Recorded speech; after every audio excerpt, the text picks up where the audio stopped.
मुझे तो शमीम बाजी ने हर काम में दूध में से मक्खी की तरह निकाल बाहर फेंका है। कोई भी बात में मुझे अंदर शामिल ही नहीं होने देती। अब्दुल बारी, तुम्हें ही कुछ स्टैंड लेना होगा। देखो, कुछ तो करो। मेरी तो इस घर में टगे की इज्जत नहीं रही। सादिक भी काफ़ी परेशान है। वो रोज़ शमीम बाजी का ये रवैया देख देख के परेशान हो गए हैं। अरे कुछ तो करो। जी देखेंगे आपके इन दोनों बहनों में इतनी फूट पड़ जानी है कि अब्दुल बारी की आंखें खुद ही खुल जाएंगी और अब्दुल बारी को पता चल जाएगा कि शमीम बाजी क्या करने की कोशिश कर रही है। क्योंकि नसीम अपने मुंह से ये सारी बात बोल देगी और कहेगी कि कश्यप के साथ जो कुछ हो रहा है ये सब कुछ शमीम बाजी जानबूझकर करवा रही हैं ताकि कश्यप को इस घर से बाहर निकाला जाए। जिस पर आप देखेंगे कि फ़िलहाल तो वो अपनी ही लेके बैठी हुई है और कहती है अब्दुल बारी, साफ साफ जाकर कह दो कि वो इधर से कहीं नहीं, यानी कि मैं इधर से कहीं नहीं जाऊंगी। जिस पर अब्दुल बारी कहता है कि आपको यहाँ से कोई नहीं निकाल सकता है। कैसी बातें कर रही हैं आप? अरे वो ऐसा नहीं चाहती है। वो तो बस यही चाहती हैं कि आपका घर बस जाए और आपके घर में आप तसल्ली से रहें, इसके अलावा और कुछ भी नहीं। इस पर वो कहती है कि तुम मेरे भाई बहुत मासूम हो, तुम इन हरकतों को नहीं समझ सकते कि आखिर ये क्या करने की कोशिश कर रही हैं। जब तुम्हारा ये सारा कुछ राज खुलेगा तो फिर जाकर तुम्हें समझ आएगी कि आखिर असल मसला है क्या था। लेकिन अभी फ़िलहाल तुम इन बातों को कभी भी नहीं समझ पाओगे, क्योंकि आप देखेंगे कि कश्यप भी काफ़ी परेशान हो चुकी है और अब्दुल बारी से कहती है कि देखो अब्दुल बारी, हर बात मेरे ऊपर लेकर आने का कोई भी फ़ायदा नहीं है। कभी तुमने देखा शमीम बाजी की तरफ, उनकी हरकतों को कभी नोट करना तो फिर तुम्हें अंदाज़ा होगा। लेकिन शमीम बाजी समझ रही है कि उसके अलावा हर एक के खिलाफ वो कर देगी अब्दुल बारी को, और यहाँ पर हमेशा हमेशा के लिए इसी का ही राज रहेगा, क्योंकि वो इस चीज़ की आदी हो चुकी है और कतई नहीं चाहती कि किसी और का राज हो इस घर पे। लेकिन हम देखेंगे नसीम कहती है कि नहीं, ये बातें करने की ज़रूरत और बताने की ज़रूरत तुम्हें यहाँ पर शमीम को है, क्योंकि यहाँ पर शमीम ये सारी बातें नहीं समझ रही हैं और उनको ऐसा लग रहा है कि जैसे मैं यहाँ पर मुफ्त की रोटियाँ तोड़ रही हूँ। खैर, आप देखेंगे कि दूसरी तरफ काफ़ी ज़्यादा परेशान हो चुकी है कश्यप की माँ, क्योंकि आए दिन कोई ना कोई नया फ़लसफ़ा खुल जाता है और ऐसी बातें सामने आ जाती हैं जिसकी वजह से काफ़ी ज़्यादा टेंशन में आ चुकी है ये लड़की। लेकिन कश्यप को समझाती है कि कश्यप, अपनी चिक-चिक बंद करो, तुम्हारी भी बहुत लंबी ज़ुबान है, तुम्हें अपनी ज़ुबान को थोड़ा अंदर रखना होगा, क्योंकि मुझे लग रहा है कि तुम जो कुछ कर रही हो तुम्हारी ज़ुबान का किया धरा है। खैर, आप देखेंगे कश्यप वाक़ई ही बहुत लंबी ज़ुबान चलाती है, बिल्कुल भी सब्र तहम्मुल से काम नहीं ले रही है। लेकिन कश्यप अभी भी ज़िद पर अटकी वही, वही की वही सरिये की तरह खड़ी है और कहती है कि मुझे किसी की कोई बात से फ़र्क नहीं पड़ता है, मैं अभी भी अपनी ही मनमानी करूँगी। यानी कि जो कुछ भी है, सारा कुछ सामने आ भी चुका, लेकिन फिर भी उसको कुछ भी फ़र्क नहीं पड़ा है।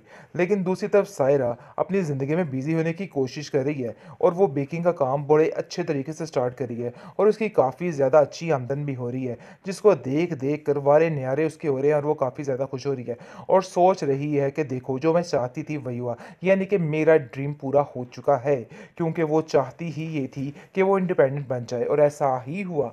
लेकिन आप देखेंगे कि कहीं न कहीं सायरा को अपनी बहन की काफ़ी ज़्यादा टेंशन है और वो कहती है कि देखो कश्यप, मुझे समझ नहीं आ रही, तुम्हें बड़े ही हौसले से काम लेना होगा, क्योंकि तुम नहीं जानती हो कि ये सब कुछ करने के लिए बहुत जद्दोजहद करनी पड़ती है और तुम्हें बहुत ज़्यादा टेंशन यानी कि नहीं लेनी इन सब बातों की।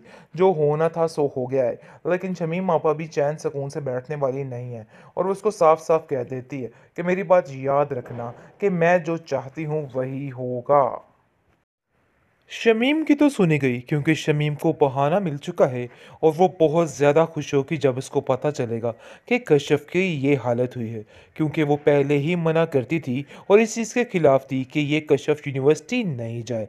लेकिन जी आप देखेंगे कि अब कहेगी कि इस हर धर्म लड़की के साथ ऐसा ही होना चाहिए था, उसने बहुत ही गलत किया है। अब्दुल बारी अब उसको ऐसा जलील करेगा कि वो याद रखेगी, क्योंकि वो बार बार यही बात कह रहा है कि तुम मेरी बहन की बात नहीं मानती हो और अगर तुम उसकी बात मानती होती तो आज तुम्हारे साथ ये सब कुछ ना होता।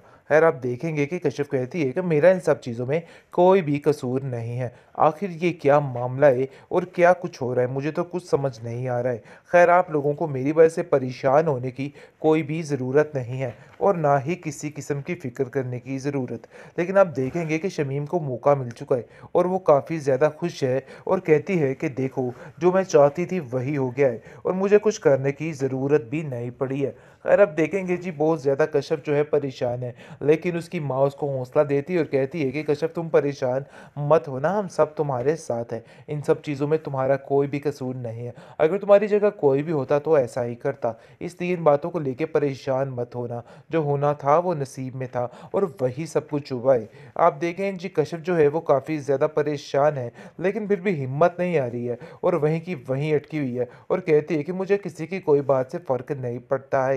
लेकिन दूसरी तरफ नसीम का रिश्ता काफ़ी ज़्यादा ख़राब होता जा रहा है, क्योंकि जैसे ही वो घर में बैठ चुकी है तो घर का माहौल काफ़ी ज़्यादा ख़राब हो रहा है। शमीम आए दिन उसको ज़लील करती रहती है और उसको बातें सुनाती रहती है। इन बातों से आके वो काफ़ी ज़्यादा तंग भी आ चुकी है। लेकिन आप देखेंगे वो अपने भाई के पास आती है और आके कहती है कि देखो, शमीम से साफ-साफ तुम कह दो कि तुम्हें हमारे यहाँ पे रहने से कोई भी मसला नहीं है। लेकिन अब्दुल बारी भी कहता है कि बाजी, मुझे यहाँ पर आपके रहने से क्या मसला हो सकता है? कैसी बातें कर रही हैं? आप मेरी बहन हैं। आप जब जी चाहे यहाँ पे आए, आपको परेशान होने की कोई ज़रूरत नहीं है।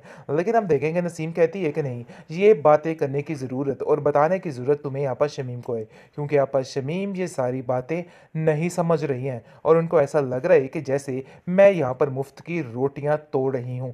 खैर आप देखेंगे कि दूसरी तरफ काफ़ी ज़्यादा परेशान हो चुकी है कश्यप की माँ, क्योंकि आए दिन कोई ना कोई नया फ़लसफ़ा खुल जाता है और ऐसी बातें सामने आ जाती हैं, जिसकी वजह से काफ़ी ज़्यादा टेंशन में आ चुकी है ये लड़की।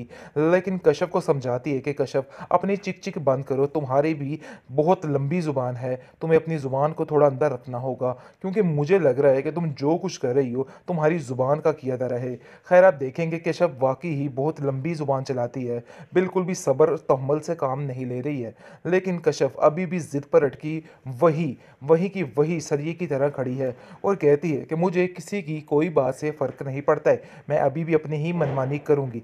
यानी कि जो कुछ भी है, सारा कुछ सामने आ भी चुका, लेकिन फिर भी उसको कुछ भी फ़र्क नहीं पड़ा है। लेकिन दूसरी तरफ सायरा अपनी ज़िंदगी में बिज़ी होने की कोशिश कर रही है और वो बेकिंग का काम बड़े अच्छे तरीके से स्टार्ट कर रही है और उसकी काफ़ी ज़्यादा अच्छी आमदन भी हो रही है, जिसको देख-देख कर वारे न्यारे उसके हो रहे हैं और वो काफ़ी ज़्यादा खुश हो रही है और सोच रही है कि देखो, जो मैं चाहती थी वही हुआ। यानी कि मेरा ड्रीम पूरा हो चुका है, क्योंकि वो चाहती ही ये थी कि वो इंडिपेंडेंट बन जाए और ऐसा ही हुआ। लेकिन आप देखेंगे कि कहीं न कहीं सायरा को अपनी बहन की काफ़ी ज़्यादा टेंशन है और वो कहती है कि देखो कश्यप, मुझे समझ नहीं आ रही, तुम्हें बड़े ही हौसले से काम लेना होगा, क्योंकि तुम नहीं जानती हो कि ये सब कुछ करने के लिए बहुत जद्दोजहद करनी पड़ती है और तुम्हें बहुत ज़्यादा टेंशन यानी कि नहीं लेनी इन सब बातों की। जो होना था सो हो गया है। लेकिन शमीम आपा भी चैन सुकून से बैठने वाली नहीं है और वो उसको साफ-साफ कह देती है कि मेरी बात याद रखना कि मैं जो चाहती हूँ वही